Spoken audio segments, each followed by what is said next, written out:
A bit of a change of pace on this video. You'll not see any bees in this video, except maybe you'll see a dead one or two, but that's about it. What we're going to be talking about today is processing old beeswax. So in one of my previous, or maybe both of my previous inspection videos, I talked about taking out old wax.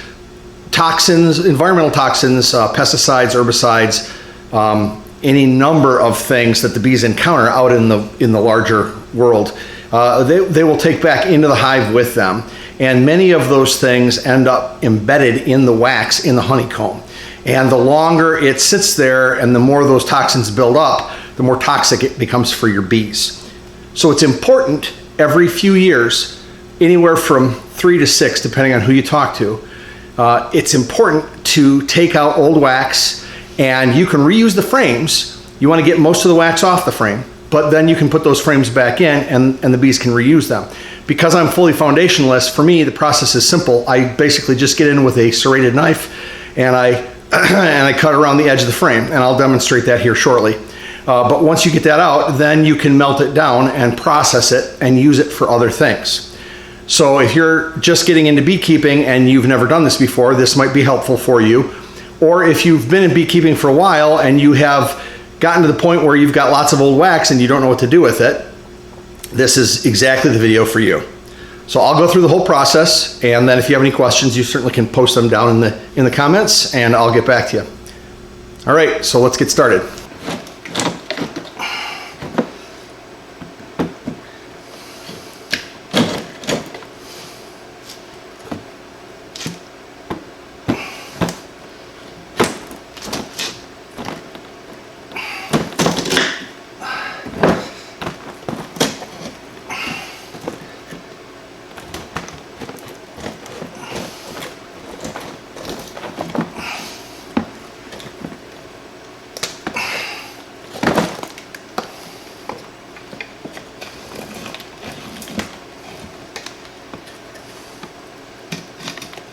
Whoops, got a little of the wood out.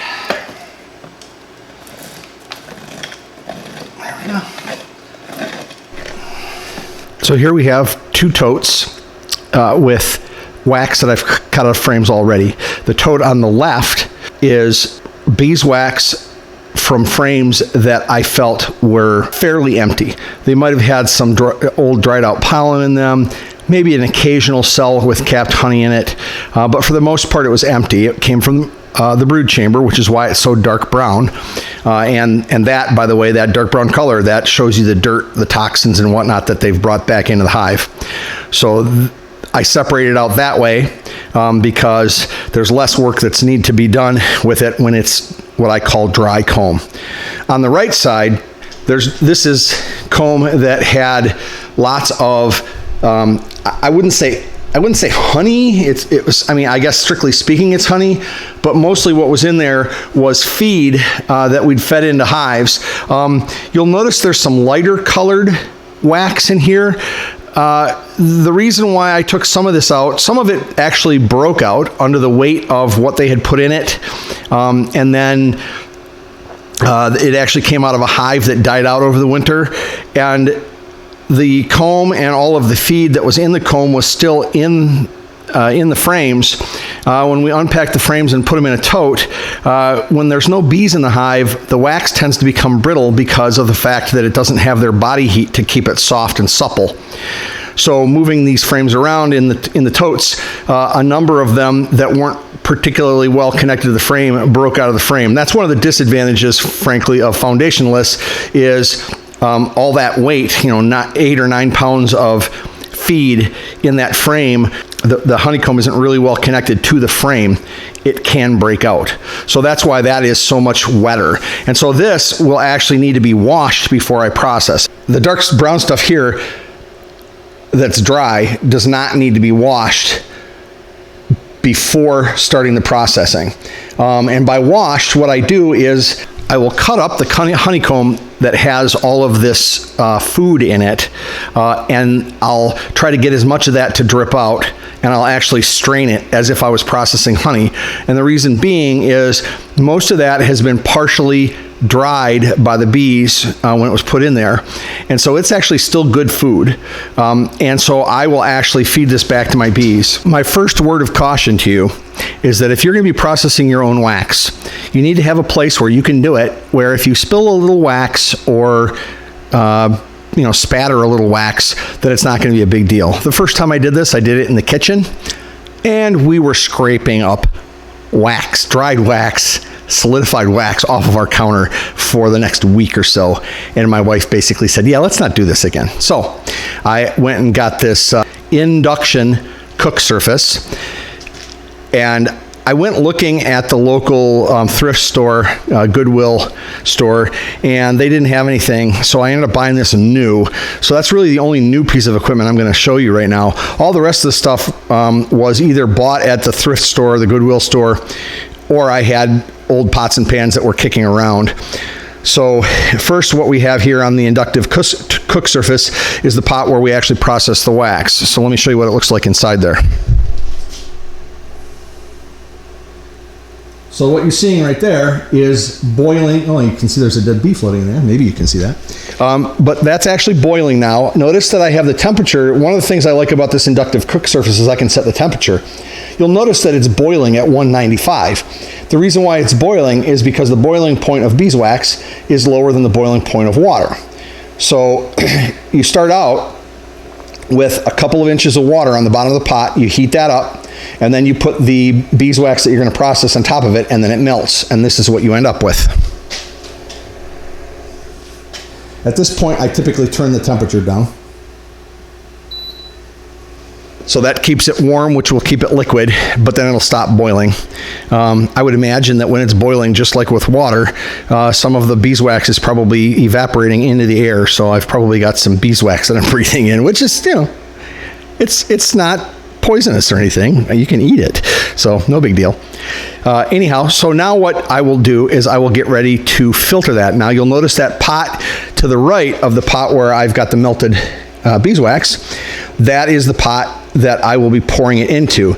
You'll see that I have a standard wire strainer in the top of that, which has some dried wax in it, which is what the white is that you can probably see on the screen. I will be putting a couple layers of cheesecloth in there.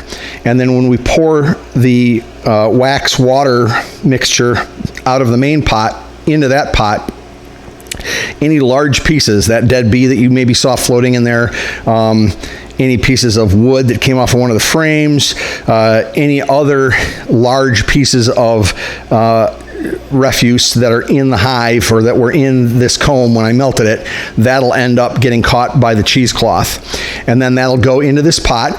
Because melted wax is less dense than water, the water will be on the bottom, and then the wax will all float on top of that.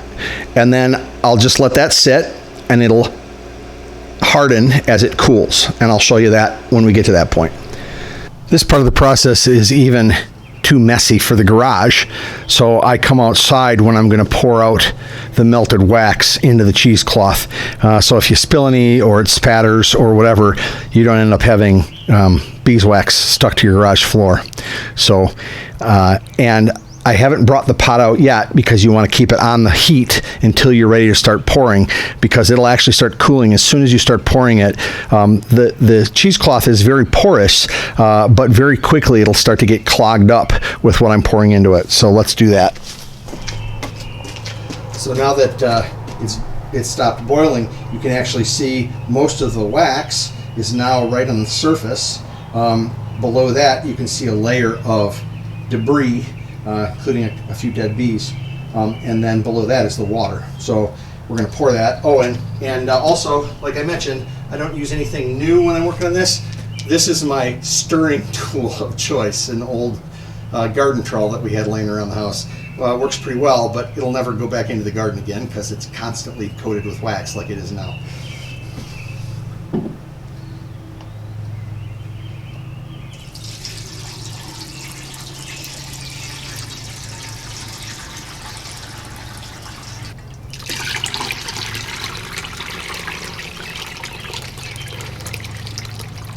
So the nice thing about the cheesecloth is that this will actually go through it pretty quickly. because of the fact that the mesh is not super fine on the cheesecloth. So now as it starts to cool though, and as the impurities that we're filtering out start to build up on the cheesecloth, the rate at which it moves through slows down. So I'll get in here with my handy dandy garden trowel and stir it a bit to try to get it to go down quicker. Kind of scrape it across the bottom to get some of the debris off the bottom to let the wax go through. Just like that, it just melts and goes right into it, and then the water will help melt the wax that's in the cheesecloth to some degree. Of course, I'm undoing the draining. It did itself when I was inside, but yeah, it's just a little water, so it won't hurt anything. It'll just mean that there's going to be a little bit more water on the bottom of the pot when it stratifies as it cools. So now that our hot water has rinsed through most of the wax, and all we have left is the impurities that were in there, now we can just take that out. The impurities are basically organic matter, the dead bees and things like that. You can throw that in your compost if you'd like to. Cheesecloth is basically made out of cotton, and if you do like we do and you heat your house with firewood, we burn wood, we have a wood burning boiler in our basement, you can actually throw that in there. The cotton burns, and of course beeswax is very flammable. Oh, and I didn't even mention that. So I'm using an inductive cook surface. One of the reasons why you want to use that is because of the fact that beeswax is flammable. You could start a fire if you weren't careful, especially if you were using like a gas stove of any sort. So you have to be especially careful if you're using a gas stove, because both the beeswax itself is flammable, and if you boil it and it goes airborne, that vapor is potentially flammable as well. So I would say stay away from open flame with beeswax. So here's our wax after sitting for about hour and a half or so. It's still warm, but it's no longer hot, and as you can tell, it's solidified.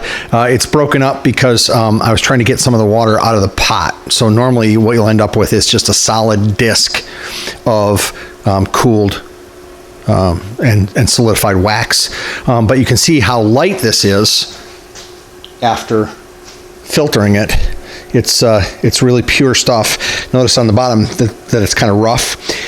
So there's some granular wax pellets on the bottom of it. But now what we're going to do is we're actually going to do the second processing step. We run it through again, we melt it down again, only we run it through a much finer mesh filter this time to try to get the rest of the impurities as much as possible out of the wax. Even though this is pretty clean wax already, we can get it even a little bit cleaner than this, which for the purposes, you could actually use this wax as is right now if you were like waxing foundation or frames to put in your hives, but we're going to use this wax for making the hand lotions and lip balms that we make, and so we want to get it as clean as we possibly can, get any impurities out so as not to introduce those into our products. So I'll do that now. We basically put it in the same pot that we processed in before, and then we'll filter it out again. So here we go.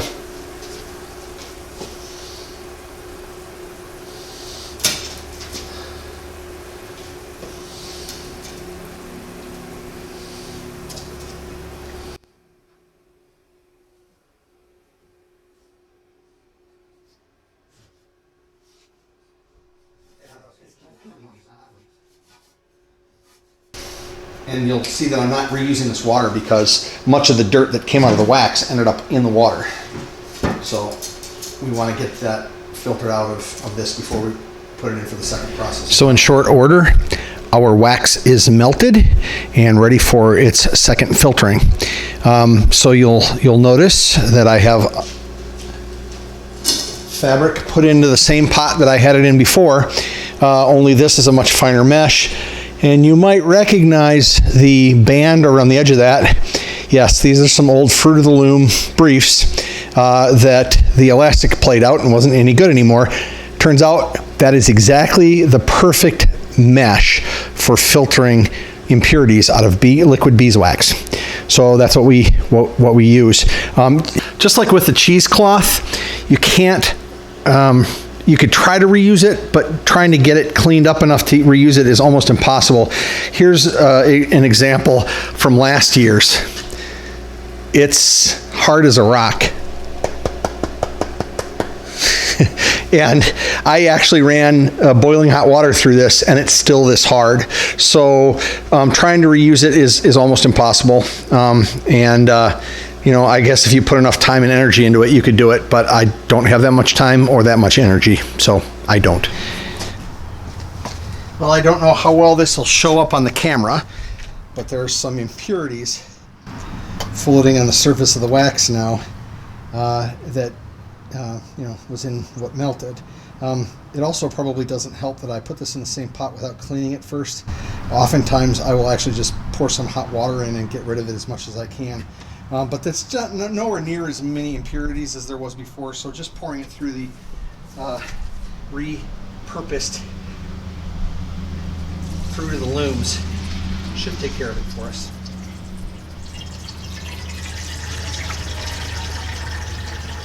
And just like I did with the on the first pass, if necessary, I can use the hot water out of my teapot to coerce the wax to make it through this fabric.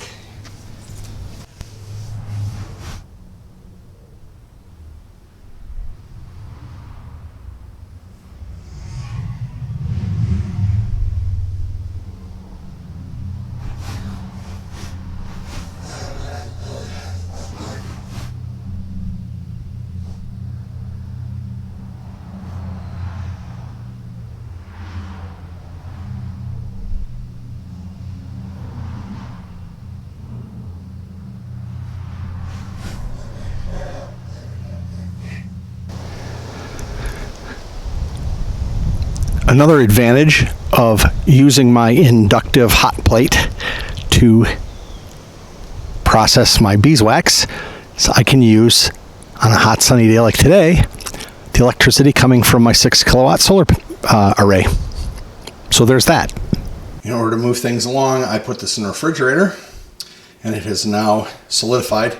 I've definitely found that when you put it in the fridge to cool it off, it very often cracks the way that you can see here around the edges, which isn't necessarily a bad thing because that allowed me to pour all of the water out of it very easily. So now it's just a question of warming the outside of the pot, which you can either do, like I mentioned earlier, with a propane torch, that works, or even just the hot water from my teapot. I'll just pour that on the outside of the pot, and that'll loosen it up enough that then I can just pop that entire disc right out of there. So there we have it. I just ran a little hot water on the outside of the pot, and it popped right out. And now we have wax that's ready to be repurposed for whatever we want to use it for. And you'll never be able to tell this through this video, but it smells delightful. It really, really does. I love the smell of freshly processed beeswax. I know, that's weird, but it's true. Thanks for watching.